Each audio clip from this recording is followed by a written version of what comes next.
Néhémie chapitre 9, le 24e jour du même mois, les enfants d'Israël s'assemblèrent revêtus de sacs et couverts de poussière pour la célébration d'un jeûne.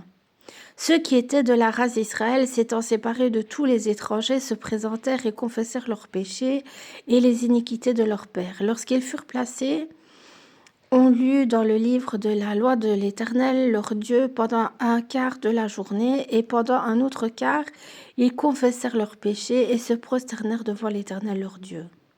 Josué, Bani, Kadmiel, Shebania, Bouni, Chérébien, Bani et Kenani montèrent sur l'estrade des Lévites et crièrent à haute voix vers l'Éternel, leur Dieu.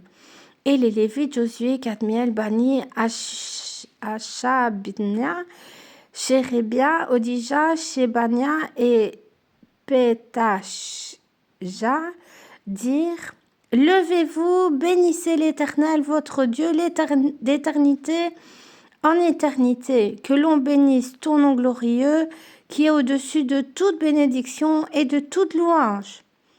C'est toi, Éternel, toi seul, qui as fait les cieux des cieux et toute leur armée, la terre et tout ce qui est sur elle, les mers et tout ce qu'elle renferme.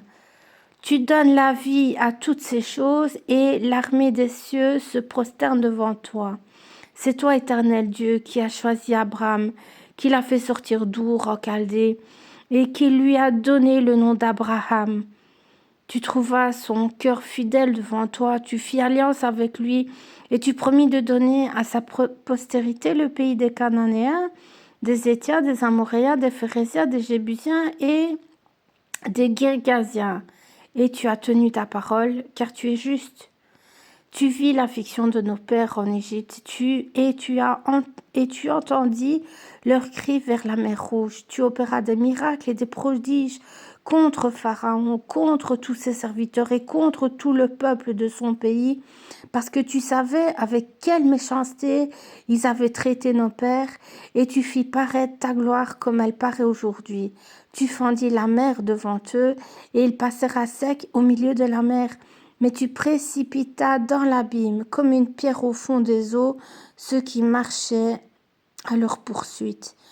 Tu les guidas le jour par une colonne de nuée et la nuit par une colonne de feu qui les éclairait dans le chemin qu'ils avaient à suivre. Tu descendis sur la montagne de Sinaï. Tu leur parlas du haut des cieux et tu leur donnas des ordonnances justes, des lois de vérité, des préceptes et des commandements excellents. Tu leur fis connaître ton saint sabbat, et tu leur prescrivis par Moïse ton serviteur des commandements, des préceptes et une loi. Tu leur donnas du haut des cieux du pain quand ils avaient faim, et tu fis sortir de l'eau du rocher quand ils avaient soif. Et tu leur dis d'entrer en possession du pays que tu avais juré de leur donner. Mais nos pères se livrèrent à l'orgueil et raidirent leurs coups. Ils n'écoutèrent point tes commandements, les refusèrent d'obéir, et ils mirent en oubli les merveilles que tu avais faites en leur faveur.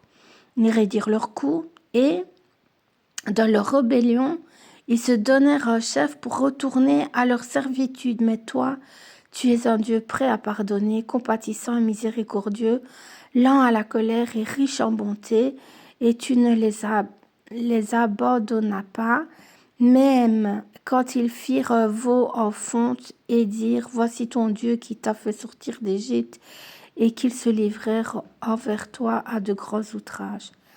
Dans ton immense miséricorde, tu ne les abandonnas pas au désert, et la colonne de nuit ne cessa point de les guider le jour dans leur chemin, ni la colonne de feu de les éclairer la nuit dans le chemin qu'ils avaient à suivre. Tu leur donnas ton bon esprit pour les rendre sages, tu ne refusas point ta manne à leur bouche, et tu leur fournis de l'eau pour leur soif. Pendant 40 ans, tu pourvus à leur entretien dans le désert, et ils ne manquèrent de rien. Leurs vêtements ne s'usèrent point, et leurs pieds ne s'enflèrent point. Tu leur livras des royaumes et des peuples, dont tu partageas entre eux les contrées, et ils possédèrent le pays de Sihon, roi de Hesbon, et le pays de Dog, roi de Basan. Tu multiplias leurs fils comme les étoiles des cieux, et tu les fis entrer dans le pays dont tu avais dit à leur père qu'ils prendraient possession. Et leurs fils entrèrent et prirent possession du pays. Tu humilias devant eux les habitants du pays, les Cananéens, et tu les livras entre leurs mains, avec le roi et les peuples du pays, pour qu'ils les traitassent à leur gré. Ils devinrent maîtres de villes fortifiées et de terres fertiles. Ils possédèrent des maisons remplies de toutes sortes de biens, des citernes creusées, des vignes, des oliviers, des arbres fruitiers en abondance. Ils mangèrent, ils se rassasièrent, ils s'engraissèrent. Ils vécurent dans les délices par ta grande bonté.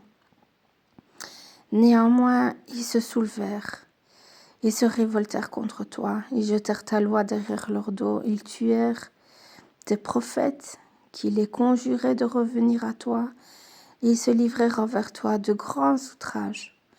Alors tu les abandonnas entre les mains de leurs ennemis, qui les opprimèrent. Mais au temps de leur détresse, ils crièrent à toi. Et toi, tu les entendis du haut des cieux, et dans ta grande miséricorde, tu leur donnas des libérateurs qui les sauvèrent de la main de leurs ennemis. Quand ils eurent du repos, ils recommencèrent à faire le mal devant toi.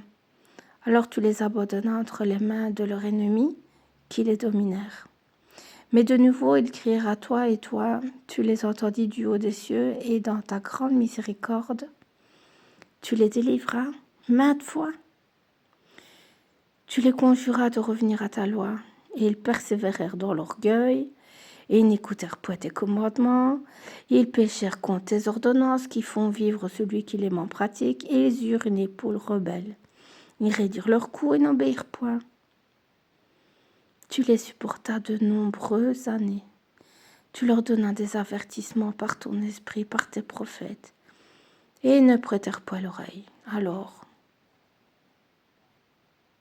tu les livras entre les mains des peuples étrangers. Mais dans ta grande miséricorde, tu ne les anéantis pas et tu ne les abandonnas pas, car tu es un Dieu compatissant et miséricordieux.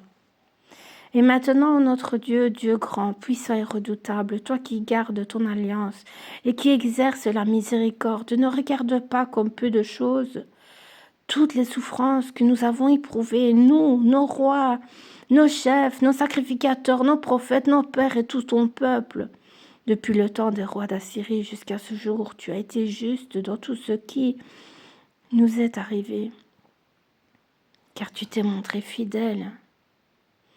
Et nous avons fait le mal. Nos rois, nos chefs, nos sacrificateurs et nos pères n'ont point observé ta loi.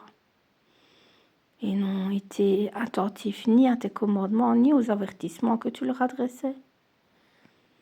Pendant qu'ils étaient les maîtres, au milieu des bienfaits nombreux que tu leur accordais, dans le pays vaste et fertile que tu leur avais livré, ils ne t'ont point servi et ne se sont point détournés de leurs œuvres mauvaises. Et aujourd'hui, nous voici esclaves. Nous voici esclaves sur la terre que tu as donnée à nos pères pour qu'ils jouissent de ses fruits et de ses biens.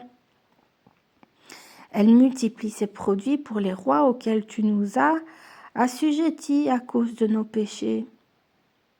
Ils dominent à leur gré sur nos corps et sur notre bétail, et nous sommes dans une grande angoisse. Pour tout cela, nous contractâmes une alliance et nous mîmes par écrit, et nos chefs, nos lévites et nos sacrificateurs y apposèrent leur sceau.